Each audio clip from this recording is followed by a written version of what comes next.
On Second Shot, we tackle 2 new headlines every week to find out what kind of wisdom the world is dishing out today. And we want you to be a part of that. When you see a headline you want to take a second shot at, or if you're looking for advice, or just want to tell us what you think of the show, email us at secondshotcast@gmail.com. If you like what you hear, rate us on iTunes. This helps us move up in the ratings so more people will see us. And if you want to hear more, subscribe to the show so that the new episodes will get straight to you every single Friday. We love you. Thanks for listening and enjoy. There's a lot of news in the world today. News that might surprise you, startle you, upset, or maybe impress. News that's not always for the faint of heart. That's why the man who failed his way to success, Heath Oakes, is stepping up. Tackling today's headlines with ignorance on fire in a way only a millennial mogul can. Take off your sport coat, grab a beer, and enjoy the conversation. This is Second Shot with your host, Heath Oakes. You know what? If I could have one pick in life, it would be to have Josh's hair. Like, honestly, when I look, if you're listening, go to YouTube and watch and just look at Josh's hair. He has got the most, The man we don't have a camera on. Oh, we don't have a camera on? I got you, Josh. Yeah, I got you. Okay, hold on. Yeah, turn it around just so everybody can see Josh's hair. Oh, yes. All right, Josh, see that hair? Shake it.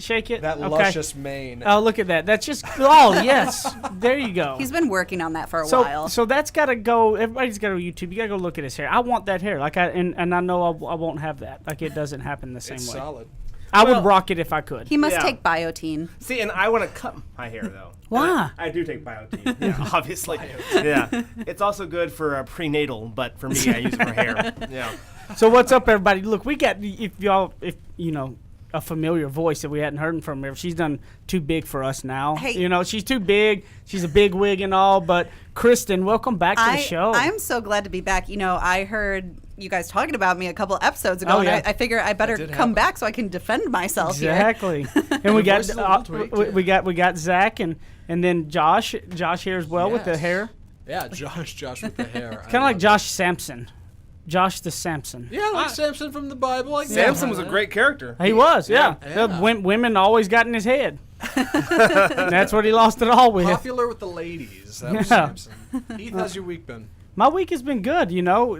Just kind of, I'm trying to get in the flow for the year, and it's been difficult to get in the flow. You know, I've got a lot of things going. Like I've got like a million things going on that have none of them have got started yet, but they're all there. Like, and it's just a lot of people that need to do their part. Yeah, and it's about to make me go bust. So like it's just like the idea of having to start that planning is just building up and building Well, it's up. all there. I just need this person or that lawyer or whatever to do their paperwork. And, like, there's all these, like, you know, waiting on. And Waiting so there's, like, a lot everybody of else. projects Yeah. that when they hit, it's going to be a nightmare. And then the anxiety of when they do start, it's crazy. Yeah. But I'm just ready to get the year And rolling. of course, they'll all respond to you at the same At time. the exact same time. Yeah. Right, you'll get them Never all fails. on one Friday afternoon. Yeah, it'll be 2 fun. hours. It'll be fun. Hey, what's this first one we got, Zach? The first headline you threw me in, I'm gonna be honest, I don't know where you're going with this, but I want to hear it. Reba McEntire is KFC's new Colonel Sanders. Okay, I've not heard anything about this. Yes. You haven't? How did you No. miss this? I don't know, but that's a strange pick. Yes. Like the honky-tonk Smoky Mountain barbecue chicken, she's the Colonel Sanders for. Right. They're That's promoting not their her, new- is it? Yes. That is her right Yes, there. that's yeah. her. Oh, I know. wow. Yeah, KFC, the Kentucky Fried Chicken, of course, the fast food chain, announced the fancy new Colonel Sanders today. Country music superstar Reba McEntire is next in line to fill Colonel Harlan Sanders' shoes, becoming both the first globally known musician and the first female celebrity to play the fried chicken chain's iconic mascot. Heath, what do you got about this? First man? of all, This one- before I go into what I'm getting out of this is, I want everybody to understand, I love Reba. Hey, I Putting am it out there. a Heard it here massive first. Reba fan. Love Reba, okay? Oh, she's great. So I honestly don't believe this about her. This is just something that hit me with the story. Okay. Okay? Does that make sense? Yep. Sure. No judgment on Yeah, Reba. This no is judgment just- on Reba. yep. It is purely the deal that I got from, which is, you know, when people talk about all attention's good attention and stuff, and I feel like in today's world, people are trying to do, they're doing things, they're getting more outlandish to get attention, Right. versus just being them. I don't think that's what, look, Reba McEntire's Reba McEntire. She don't need attention. But KFC. Yes, KFC needs some attention. And Reba's Reba. Reba's a legend, okay? this ain't. I don't think she's doing that or anything. It's just something that just kind of hit me in general in today's world. There's so many people. They're getting more. That kid that literally went in and filmed and the person dead in that suicide forest in Logan China. Paul, yeah. You know, Logan like Paul filmed suicide somebody forest, yeah. dead. Not like you Yeah. were like that. Would to get attention, you're willing to do that, really? Mm-hmm. And you know, in today, I think of understanding, you don't have to pat yourself on the back. If you're doing something good enough, consistent enough, people are gonna know. It's going to be known. Like you don't have to go out there and try and create something even more outlandish and more outlandish. Be consistent and be who you are, and it either catches on or it does not, or you get congratulated or you do not. But like the craziness people are doing, you don't have to. Yeah. If you are a badass, I mean, we gotta bleep that. My pastor's listening. Remember? if you are, keep this in here because this will be funny. But if honestly, the deal is you've got to be good. If something you're doing not getting pat on the back, you're not that good. Get better. Does that make sense? Yeah, I'm confused. Number one, like, why is there a new colonel again? I feel like they just got a new one They not always, too long ago. well, I think that's what the new thing is they're doing all these They're different just colonels. switching it up. Yeah. And the second question. So Reba as the colonel, you just showed me the picture, and I didn't even know that was her. Yes. I would have thought that was a guy. You know, she's dressed up like the colonel. You can't tell that's a female. So when she does the voice, can you immediately tell that it's Reba, or is it like just a new alter ego for the colonel? Oh, I guarantee you know it's. I guarantee it's a girl. Oh, so it looks like she's singing. I got her guarantee. singing. Yeah, I guess yeah, then you know it's her.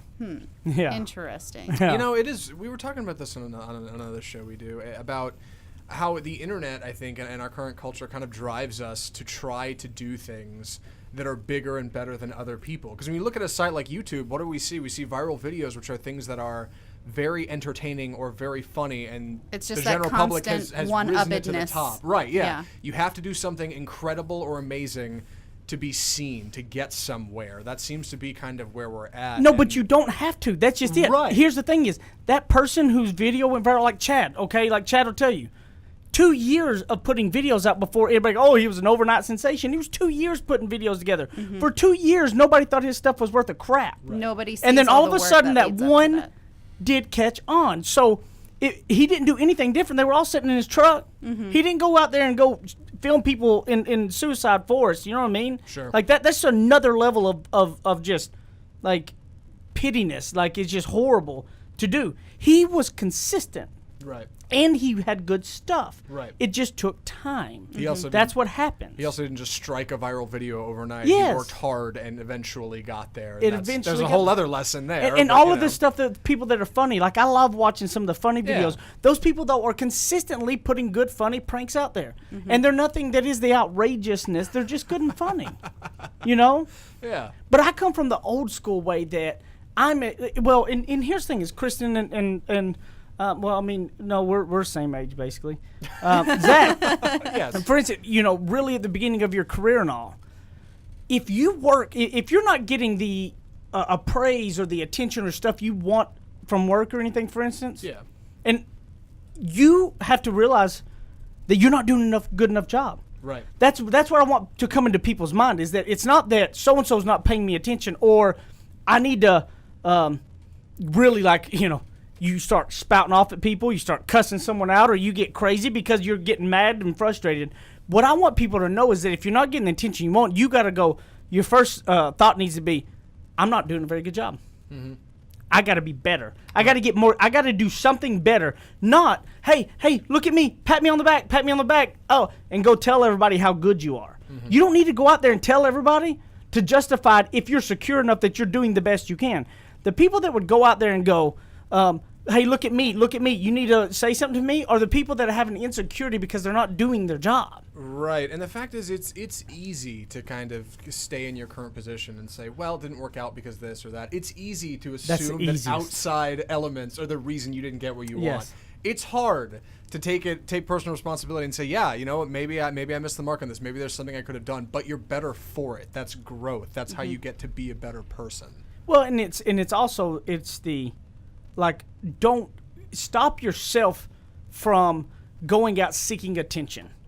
It's the worst thing you can do. Like if you've ever met somebody, say I met you the first time, Kristen. Okay. How many times have you ever met somebody and you walk away and you're, man, I love that person. And then if you ever have that happen, if you think about it for a minute, that person didn't talk at all. You probably talked the whole time. And you have no idea who they are, but you liked them.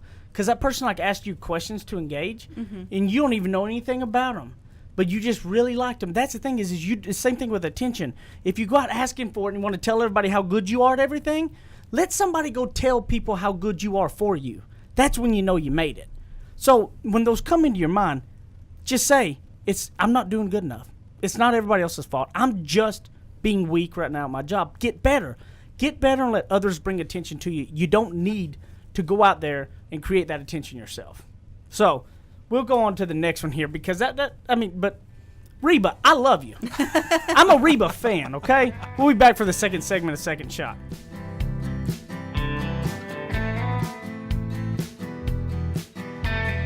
He's a suit and tie kind of guy with deep Southern roots. Heath Oaks hosts more of Second Shot coming up on RNCN. You guys have been listening to Second Shot and hearing us talk about it. You need to go pick up my book, Ignorance on Fire, A Journey of Failing Your Way to Success. You can get it on Amazon in a paper book. You can also hear this beautiful voice of mine in audiobook style on Audible or anywhere you're going to get your audiobooks. Guys, this book took a lot of time to put into it, and I believe it can really be some life-changing stuff to help you on your path to success. And hopefully you're going to fail your way to success just like I did. Ignorance on Fire, A Journey of Failing Your Way to Success. Amazon.com, Audible.com, audiobooks, paper books, everything. Get it, share it with your people, and I appreciate it. Thank you, guys. Go pick it up today.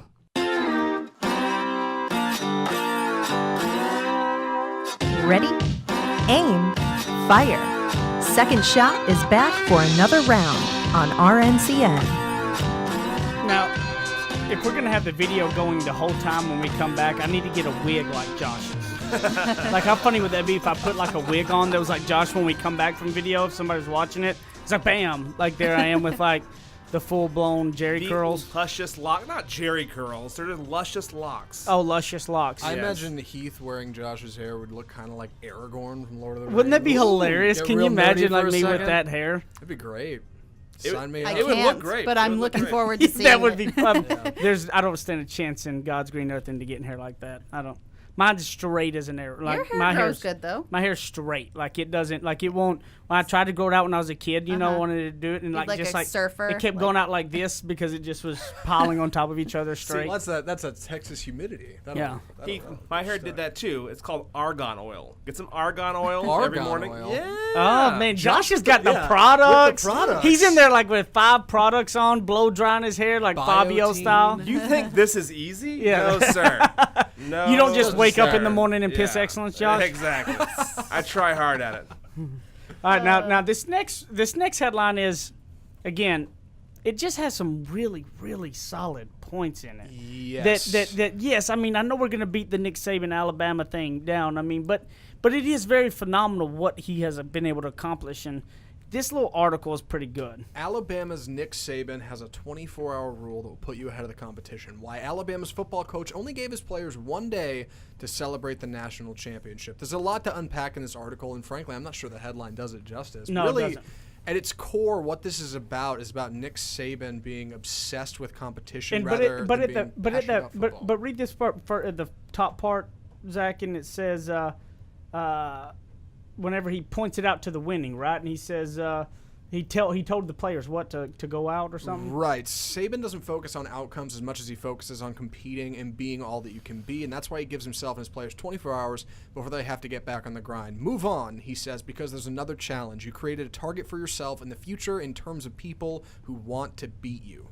Yeah, that's pretty amazing. When you win, all you are Yeah. is the next competition for Right? somebody now else. Now you've got a big target on your back because now everyone's going to want to one-up you. Exactly. Yeah, now you're the team to beat. And now go back down and read that one paragraph that talks about it from that one with the golf thing. Yeah. Saban isn't passionate about football. He's obsessed with competition. The difference between passion and obsession often separates the good from the great in sports and business. Passion is great, but obsession is better, Nick says. After all, I'm passionate about golf, but I was never obsessed enough to practice 10 hours a day, which is what it takes to play on the pro level. You know what? I thought that was so intriguing. The obsessed with the competition versus like the national championship or anything else, like just the art of competing and how passion versus obsession. Because you're right. You can have a passion and you can like golf, but to be a pro, you can have all the natural ability you want, but you're gonna have to be obsessed 10 hours a day to actually ever do it. You have to have the drive to be a winner. Well, that in that category enough, right? Like he's like, I got a passion for golf. I like golf, but I don't have it to compete at the level I do coaching football, right? So like that's the difference. And I got to tell you, this has always been a struggle of mine. I've had a struggle, and I had a leadership coach that, and I have a leadership coach now that she's really helped me even more with this than ever is. I had a problem with not really focusing on the journey aspect, and it was the end goal. Like, and I unfortunately and fortunately achieved those milestones quicker and pretty often. And then I would go like I would have no drive. I would go blunt, like, okay, what now? And it was killing me. I was riding an up and down roller coaster. Because you didn't have your next goal identified. Yeah. It was like, oh, I got it. Bam, hit it. Like, oh, be number one in the country. Think you take forever and do it right off the bat. It's like, oh my God, now what? Right? Like you go, and so it has always been a struggle of mine. So as I talk about this, I'm letting you all know this is not my strength. 100%. I would set goals, and if I got them, then I would be on this emotional roller coaster, because it's like, okay, well, now what? Always needed something change and something different to keep me going. And so I've been lately really, in the last couple years, in a big way trying to focus on it. And whenever I read this, it hit me the most because it goes the competing. So like that's what I've got to get my drive. I've got to remind myself daily to be in that competition, not the outcome. Right. And that's what a lot of people with success grew up, is that they forget that they need to focus on that day-to-day competition, that journey aspect versus the outcome. Like you can't control the outcome. Right. You can only control what your daily actions are. Yeah. Does that make sense? No, I think there's absolutely something to that. It's not necessarily putting the cart before the horse, but it's understanding that, like, stop looking so much at what the reward is and keep looking at the game you're playing and what you're trying to do to get there. Focus on what's in front of you and less on what's ahead of you. And before you know, you'll probably end up getting what you want. Well, it's the competition. Focusing on competing to continue to be there, and how you got to find that. You got to dig deep and find stuff in front of you with that. Because what do you do when you? That's what happens is when those people that achieve these big goals you see that are still end up, like, you look up and there have been people that have committed suicide that everybody thought was on top of the world, right? There have been people that have that all of a sudden lost everything after they were on top of all these levels. We can count countless peoples, right? But they weren't obsessed with competing. They were obsessed with their outcome. Right. So this is a weird analogy, but I think this works really well in the world of fitness. They always talk about how group fitness is more successful than personal fitness, because even if you're setting goals for yourself personally, you don't have that drive to compete. Whereas if you're in a room of people and you're seeing them, you're all pushing one another. And that makes total sense. Yeah. Yeah. No, it's true. That I've never heard of that with the fitness thing. I've never been much into fitness. Well, besides fitness, my burger in studies. this mouth. They've done studies to show that, like, if you're in a group fitness setting, you're more likely to achieve your goals quicker because of that competition. Well, and it is. There's I believe that Nick Saban probably has one of those kind of inner drive things of that competing, you know. But I believe we can all get that. Like, and that's what it talks about is, you would think that Nick Saban, because when people go, well, why does he keep coaching? That you're somebody who don't understand competition. Because he's got 6 national titles. I mean, you can literally say of all time, no matter if it's pro or college, Nick Saban is one of the all-time greatest coaches. And anybody could argue he is the best. Like, you can. He's there. Yeah. He makes $10 million a year. But what he would say is, well, if I retire today and I walk away with, 6 championships, then tomorrow someone's going to come up and unseat me with 7. So I've got to keep working, right? Well, and he finds joy in that journey. Like, he finds joy in that competing every day. Like, he finds joy in competing. He doesn't find yes, he loves the national championship, but the joy and passion comes from the day-to-day grind. Like if you're going to go and do business for yourself, or you're going to start this new job, right? That maybe you're starting off at the bottom of the totem pole, okay? Psych yourself up for the competition of getting to that next level. Like, psych yourself up for looking forward to that journey of making that one next step. Psych yourself up for blowing your boss's mind with the best creative thing, doing the extra work that other people do. Like, psych yourself up for the competing through that journey, not to be the CEO of that company, down the road and say I worked from the mailroom up, right? But focus on that one step of the competition. Like have fun to compete. Compete daily to do something to where you don't have to be recognized yourself. Somebody recognizes for you, right? And John Maxwell, I heard him talking about it one time he was talking, his grandson was going to starting a new job right after college, and he asked John, and John Maxwell is one of the greatest leadership coaches of all time. And they said, well, what did his grandson come and ask him for advice? What does he do? He said, here's the deal. Show up 30 minutes early. Take your lunch break. Do it only in 30 minutes. And in that 30 minutes at lunch break, listen to a podcast or something, learning more about what you're currently doing, like whatever it is to get better. Mm-hmm. Stay 30 minutes later than everybody else. Simple. Do it. Because here's what's odd. 30 minutes early, nobody's there, right? Except for what? Every now and then, that's whenever the big boss would be and they'd see him. Mm-hmm. He could say hi to him. He's different. 30 minutes of lunch and learning while you're at lunch instead of chatting with people. Learn it to get better. And getting back in 30 minutes later, separated himself. Like that little bit of 30 minutes separated himself so much from the pack, it's unreal. And that's what he did. He found that one thing to compete against all those colleagues to separate himself. And that wasn't even massive. That's not like he sacrificed his soul. He showed up 30 minutes earlier than everybody else. Mm-hmm. Nobody else is in that building. Yeah. So he got more time with the bigger bosses than everybody else because he's the only one there. Mm-hmm. Like, that's huge to me. And I think that's what you got to want. You've got to want to compete.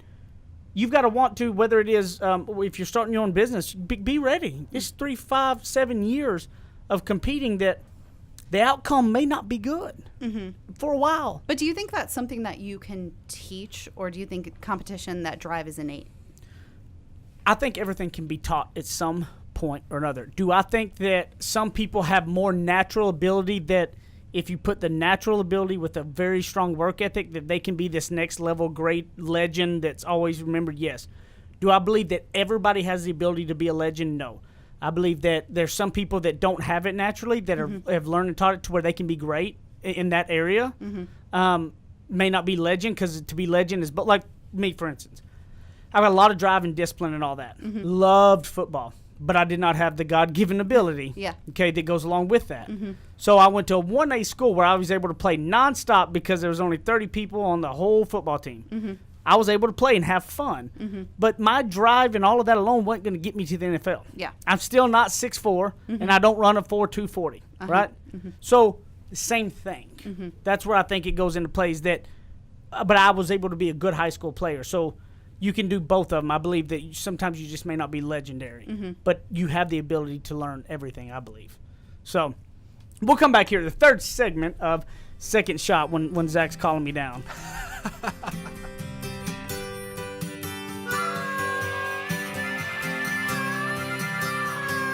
Now that's what I call ignorance on fire. More of Second Shot with Heath Oaks still to come. Hear ye, great news for all of you guys. Colonial Life is hiring some salespeople from all over the country. No matter where you are in the United States of America, if you're looking for a sales career, if you want to just learn more about what Colonial Life does, send an email to mbeltran@coloniallife.com, mbeltran@coloniallife.com. We'll get you set up with the right people you need to talk to and see if you're going to win that job. If you're in the Metroplex area, great. If you're in St. Louis, great. We're going to have office there for you. mbeltran@coloniallife.com, and change your career today.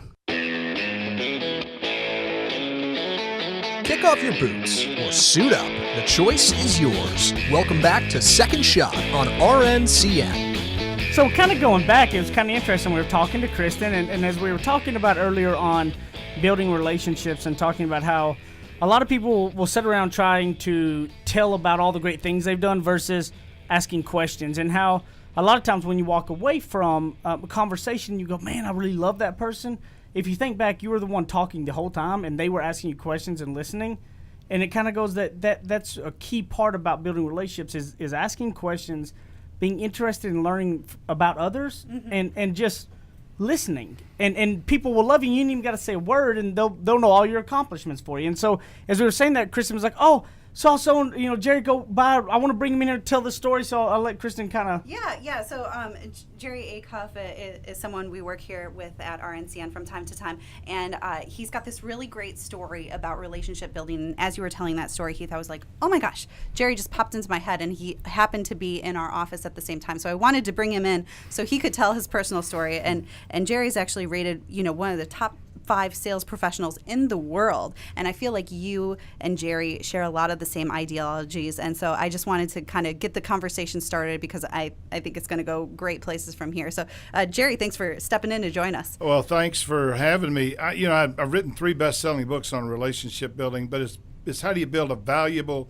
business relationship with someone that you don't naturally connect with. Yeah. If you naturally connect with somebody, you don't need me to tell you what to do. Yeah, absolutely. But 75% of the people we meet, we don't naturally connect with. I also have a virtual training program that teaches all this stuff here. But it really hit me one time when I was on an airplane in Chicago, and I'm sitting next to this guy who I recognized from television, and the first thing he said to me when I sat down was, "I hate to talk to people on airplanes." That starts it off really good. Yeah, but at least you know where you stand. Exactly. Right? And so I'm thinking there for a minute, and no one's ever said that to me before. Yeah. So I said, well, okay, Jerry, you've written 3 best-selling books on relationship building. I accept your challenge. Yeah. So before he put his earbuds in, I said, say, man, can I ask you a personal question? Now, I would suggest to your listeners that is a brilliant question. You can ask it almost any time. Say, can I ask you a personal question? 99% of the people will say yes, and then you can ask them whatever you want. How'd you wind up living here? What made you decide to be a realtor? What made you decide to sell life insurance? What made you decide to get interested in this, et cetera? And he said, yeah. And I said, haven't I seen you on television? And he said, yeah, what'd you see me on? He said, well, I got this whole series on A&E. And I said, well, tell me about it. And he did for 3.5 hours. Yep. And when we landed, he had never asked me my name. He didn't ask me where I live. He didn't ask me what I did for a living, nothing. He stands up, he looks at me, and he says, say, man, where do you live? I said, well, I live right here in Phoenix. He said, you and I got to get together. You are the most interesting person I've ever met. Isn't it funny? It's amazing. He sent me all of his books.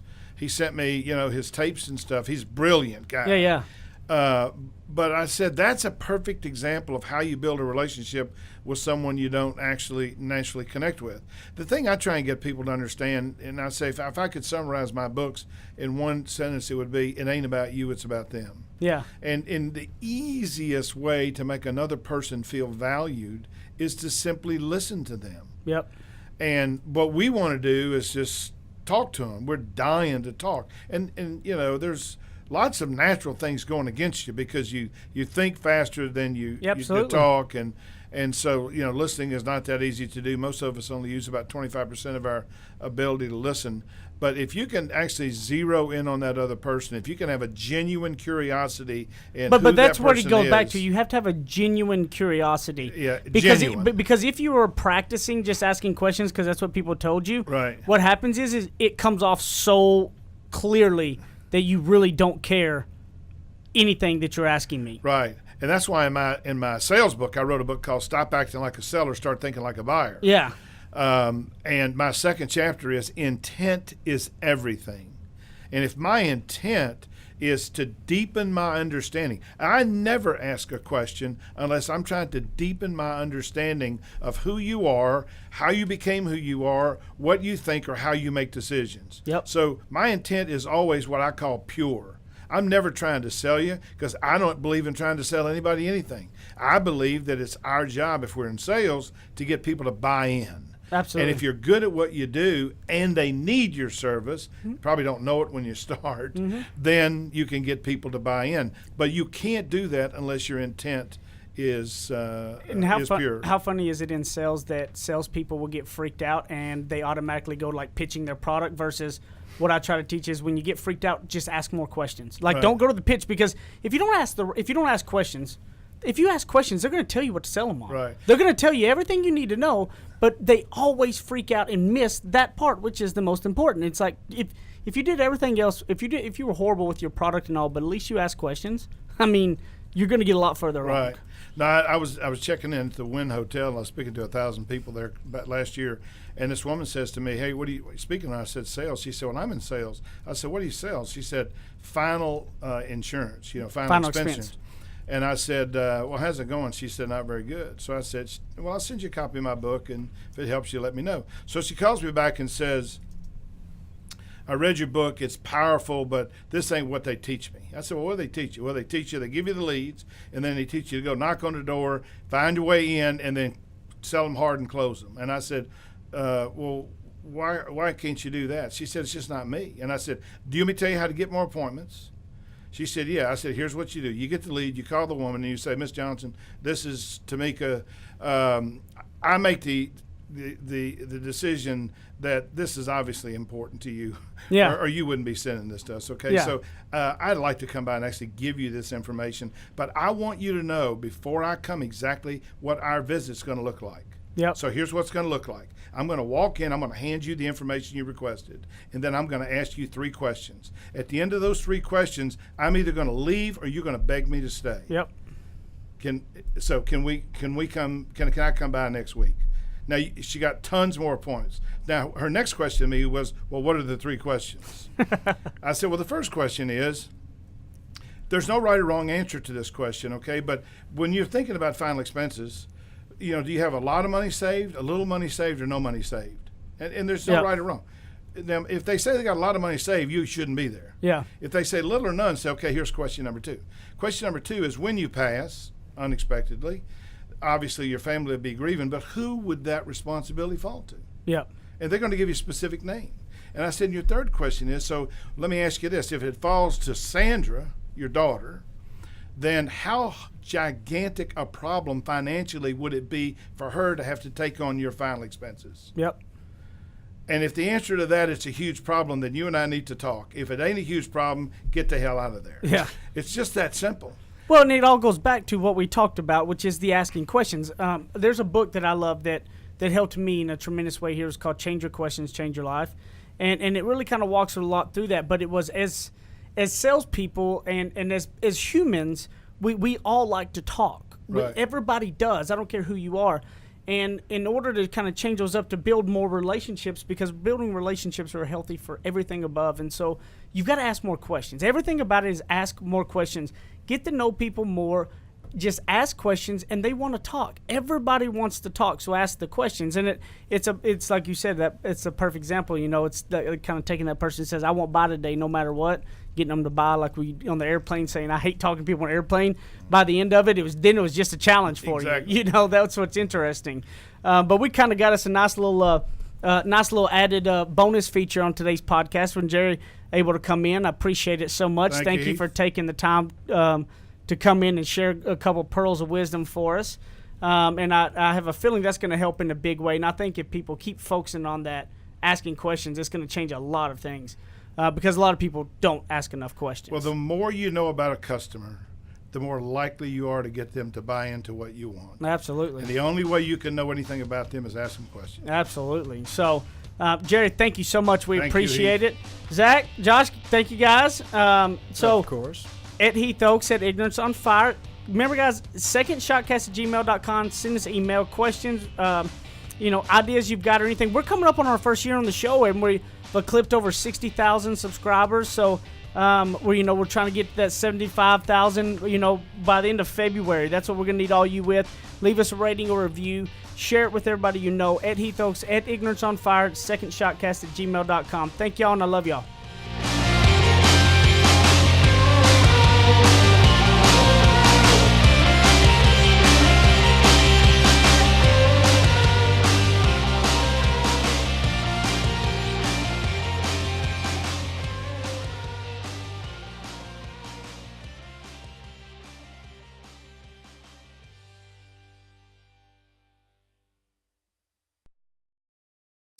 You're listening to RNCN, the digital destination for premium talk radio.